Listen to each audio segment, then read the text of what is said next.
इस वक्त मैं जिना एवेन्यू पर मौजूद हूं और यहाँ पर शदीद किस्म का पथराव, शेलिंग, टीयर गैस और बहुत यहाँ पर हंगामा राई की सी सिचुएशन है। इस वक्त जो मुश्तिल कारकुनान हैं वो पुलिस वैन की जानिब लपके हैं क्योंकि इस वक्त कशीदा सूरत हाल है रेड जोन के अतराफ में और शदीद पथराव इस टाइम किया जा रहा है। काटो काटो काटो इधर ही काटो, आ जाओ। सालगिरह का टाइम हो चुका है। कप्तान कब्जियों हजारों साल इधर शिलिंग हो रही है और इधर हम केक काटेंगे।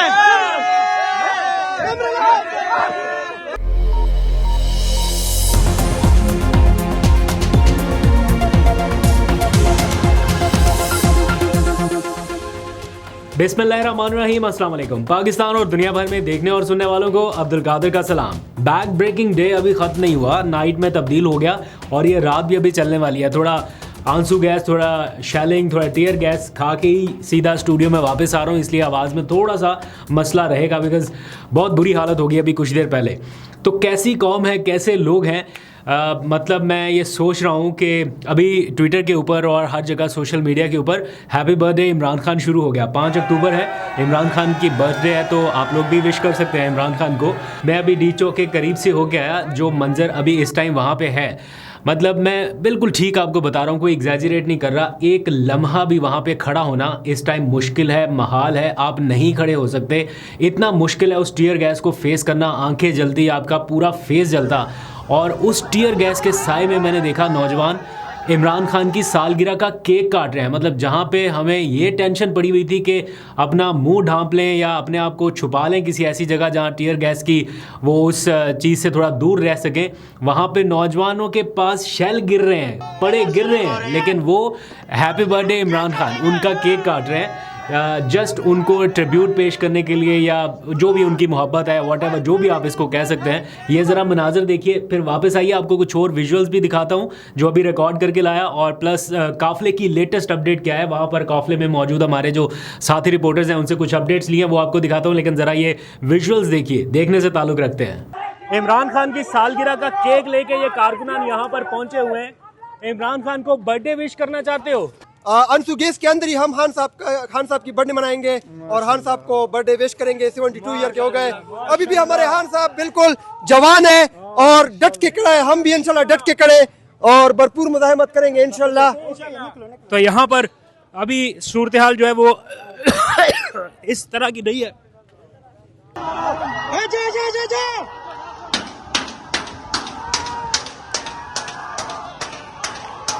ये बता रहे हैं वापस फेंक दिए, वहाँ पर वो सील में आ रही है, शदीद चिल्लक शुरू हो चुकी है। पुलिस और आवाम आमने सामने हो चुकी है, शदीद चिल्लक शुरू हो चुकी है। ओह माय गॉड,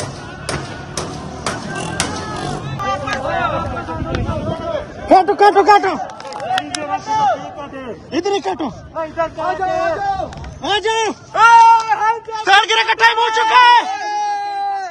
कप्तान कब्जियों हजारों साल इधर शिलिंग हो रही है और इधर हम केक काटेंगे।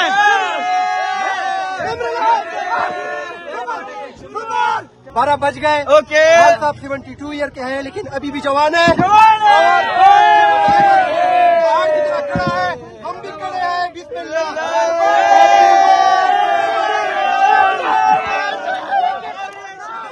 तो इसी तरह के और बहुत सारे विजुअल्स आपको सोशल मीडिया के ऊपर मिल जाएंगे। लोग बर्थडे का केक काट रहे हैं, लेकिन ये थोड़ा यूनिक केस था कि मतलब इधर से शेल गिर रहे हैं और उधर से केक काटा जा रहा। तो ये ज़रा डिफरेंट लेवल की सेलिब्रेशन थी, इसलिए मैंने सोचा कि इसको व्लॉग का हिस्सा बनाता हूँ। अदरवाइज़ जब हम वहाँ पर मौजूद थे जहाँ से मैं अभी आ रहा हूँ, बड़ी अजीब सी सिचुएशन है। यानी मेरी दुआ है कि सब खैर खैरियत से रहे।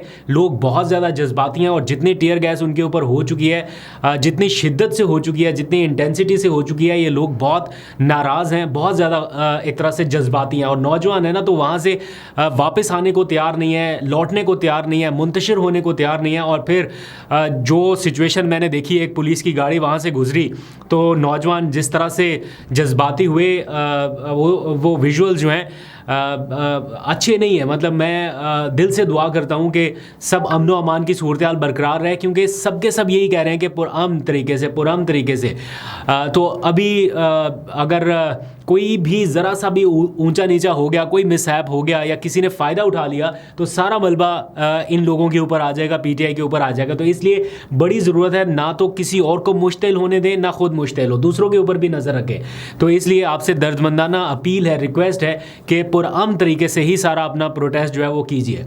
अच्छा जी, अब आ जाइए ज़रा कि अली अमीन गंडापुर का जो काफ़िला है वो कहाँ पर पहुँचा, उसकी लेटेस्ट अपडेट्स क्या हैं। तो अभी ये व्लॉग शुरू करने से पहले मैंने हमारे जो साथी रिपोर्टर हैं उमर जट, वो काफ़िले के साथ ही मूव कर रहे हैं, उनसे मैंने पूछा कि क्या प्लान है अली अमीन गंडापुर का और काफ़िले का, कि क्या वो आहिस्ता आहिस्ता आगे बढ़ने वाले हैं या फिर वो वहीं पे रुकने वाले हैं। तो पहली बात तो एक तस्दीक ये हो गई, जो पहले के व्लॉग में मैंने कहा था कि मेरे पास उसकी इन्फॉर्मेशन नहीं है, हो सकता है ऐसा हुआ हो, तो वहाँ से तस्दीक ये हुई कि हेलीकॉप्टर के ज़रिए शेलिंग हुई है उस काफ़िले के ऊपर, जो कि बड़ी अलार्मिंग सी सिचुएशन है। और फिर ये बताया गया कि झंग बातर का कोई इलाका है, एरिया, वहाँ पर उनका क़याम होगा और मुमकिन तौर पर, क्योंकि वहाँ पर आके काफ़िला अब काफ़ी स्लो हो गया और लोग ज़रा रिलैक्स होने के लिए वहाँ पर आसपास झाड़ियों में उन्होंने आग लगा लिया। वो टीयर गैस का असर कम करने की कोशिश कर रहे हैं, क्योंकि टीयर गैस में मुसलसल चलते रहना ये कोई आसान काम नहीं है। एक लम्हा जहाँ पे खड़ा होना मुश्किल हो, उसमें आपको कंटिन्यूसली चलना पड़े तो थोड़ा मुश्किल तो होगी। इसलिए वहाँ पर आसपास आग लगा के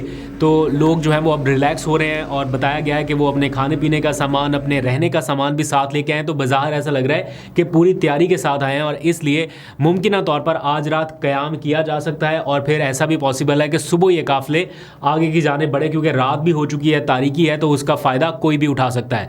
अगर ये काफ़िले सुबह निकलते हैं तो क्या इतनी देर तक डी चौक में कारकुनान मौजूद रहेंगे?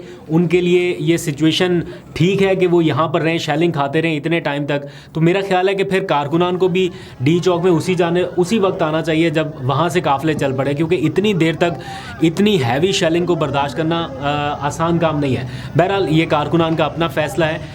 दूसरी तरफ अभी मैंने देखा अल्लामा राजा नासिर अब्बास, मुत्तहिदा मजलिस वहदतुल मुस्लिमीन के जो सरबरा हैं, वो डी चौक पहुँच चुके हैं और उन्होंने अपने ट्विटर पैगाम में जो लाइन लिखी है वो बड़ी दिलचस्प है। वो कहते हैं कि यहाँ का जो नेतन्याहू है उसके जाने का वक्त आ गया। पता नहीं किसको कहा है उन्होंने, लेकिन काफ़ी गुस्से में दिखाई दे रहे हैं और उन्होंने लोगों से अपील की है कि सब डी चौक पहुँचें और ला ताल्लुक़ ना रहें आज के इस एहतजाज से, अपने आप को ला ताल्लुक़ ना करें। घरों में बैठे अगर ये सोचते रहें कि बाकी लोग पहुँच जाएंगे तो हम टीवी के ऊपर या सोशल मीडिया के ऊपर देख लेंगे, तो वो कह रहे हैं कि ला ताल्लुक़ ना रहें।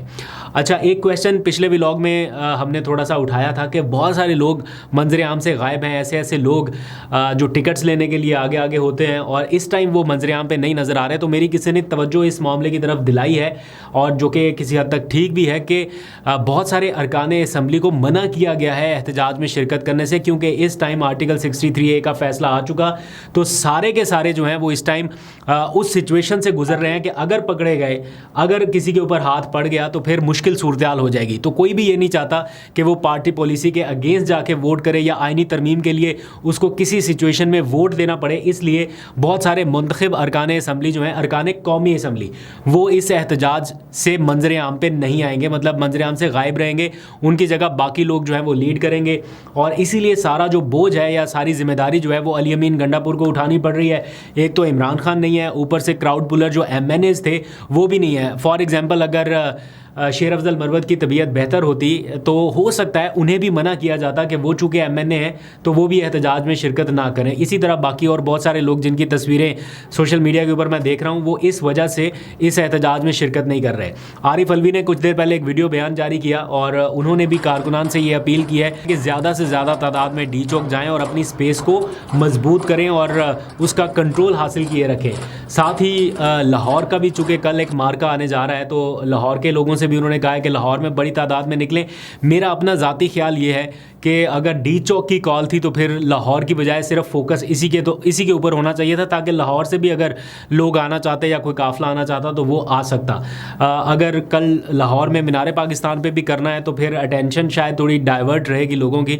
बट अगेन ये पार्टी का डिसीजन है तो क्या कह सकते हैं, हो सकता है यही बेहतर हो। बट इस टाइम की जो सिचुएशन है वो आपके सामने है। रेजिस्टेंस अभी भी जारी है, शेलिंग अभी भी जारी है, लोग जाने को तैयार नहीं है, लोग शेलिंग खा रहे हैं, टीयर गैस फेस कर रहे हैं। बट डी चौक से जाने के लिए तैयार नहीं है। मैं कुछ विजुअल्स देख रहा था कि लोग अपनी मदद आपके तहत एक दूसरे की मरहम पट्टी कर रहे हैं, यानी इब्तदाई तिब्बी इमदाद भी दे रहे हैं। कुछ वर्कर्स को मैंने देखा वो अपने साथ पूरा सामान लेके आए हुए हैं फर्स्ट एड का, और जिसको ज़रूरत पड़ रही है उसको फर्स्ट एड दे रहे हैं। किसी की आंखों में अगर टीयर गैस गई है उसको स्प्रे कर रहे हैं। तो बहुत सारे इस किस्म के विजुअल जो हैं वो भी नज़र आ रहे हैं, और आने वाले टाइम में आपको और भी नज़र आएंगे। एक टाइम पे ऐसा होता है कि पूरा डी चौक खाली हो जाता है। जब शेलिंग बहुत ज़्यादा होती है ना, पूरे का पूरा डी चौक खाली हो जाता है। लोग पोली क्लिनिक हॉस्पिटल की तरफ या चाइना चौक की जानिब चले जाते हैं।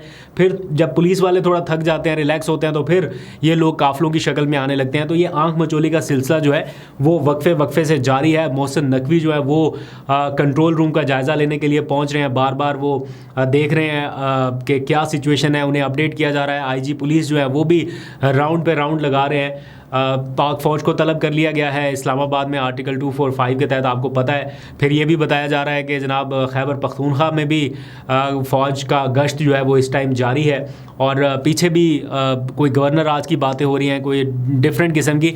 लेकिन मेरा ख्याल है जब आपने इतना बड़ा कदम ले लिया है अली अमीन गंडापुर ने या पीटीआई ने ओवरऑल, तो मेरा ख्याल है कि अब उन्हें इस बात की फ़िक्र नहीं होनी चाहिए कि उनका क्या स्टेक के ऊपर है और क्या नहीं है। तो मुझे ऐसा लगता है कि वो शायद कश्तियाँ जला के निकले हैं, या इस सोच से निकले हैं कि अगर गवर्नर राज लगता भी है या इस किस्म की कोई सिचुएशन होती है तो वो इसको फेस करने के लिए तैयार हैं। कुछ लोग ये भी कहते हैं कि शायद अली अमीन गंडापुर जो है वो ट्रैप हो गए, क्योंकि हर तरफ से उनके ऊपर एक तरह से धावा बोला जाने वाला है, क्योंकि पीछे से नफरी तलब कर ली गई है, आगे से वैसे इस्लामाबाद पुलिस के लोग खड़े हैं, पहाड़ियों से साइड से टीयर गैस हो रही है। अगर हेलीकॉप्टर का इस्तेमाल भी कर लिया गया फिर तो हर तरफ से उनके ऊपर टीयर गैस हो रही है, और इसके बावजूद अगर लोग वहाँ पर उनके साथ हैं तो ये बड़े हौसले की बात है। इस किस्म की मुज़ाहमत कम अज़ कम ना हमने देखी है ना कभी सुनी थी, अभी हो रही है, और बहुत सारे मुल्कों में हमने सुनी थी लेकिन यहाँ पर विटनेस भी कर लिया। देखते हैं इसका कोई आउटकम निकलता है या नहीं निकलता, आपको अपडेट करते रहेंगे। अभी तक के लिए इतना ही। अभी वापस ग्राउंड में जाने का वक्त है, फिर से थोड़ी टीयर गैस शेलिंग शायद हो जाए, लेकिन आपको अपडेट करने का सिलसिला जारी रहेगा। चूँकि वहाँ पे इंटरनेट की कनेक्टिविटी नहीं है तो इसलिए ज़रा भागदौड़ जारी रहती है। आपको पहले व्लॉग में भी बताया कि ऑफिस से डी चौक से चाइना चौक से ब्लू एरिया, फिर स्टूडियो, फिर कभी ऐसे, तो पूरा भागदौड़ वाला सीन चल रहा है। And I hope and I pray कि ये सारा सीन जो है ये पुरअमन रहे, और हमारे किसी भी भाई को, चाहे वो पीटीआई का वर्कर हो, कारकुन हो, कोई पुलिस वाला हो, कोई किसी भी महकमे से ताल्लुक़ रखने वाला हो, अल्लाह करे सब के लिए आसानी रहे और पाकिस्तान के लिए कुछ अच्छा इसका आउटकम निकले। अभी तक के लिए इतना ही। अपना बहुत सा ख्याल रखिए। अल्लाह हाफिज़।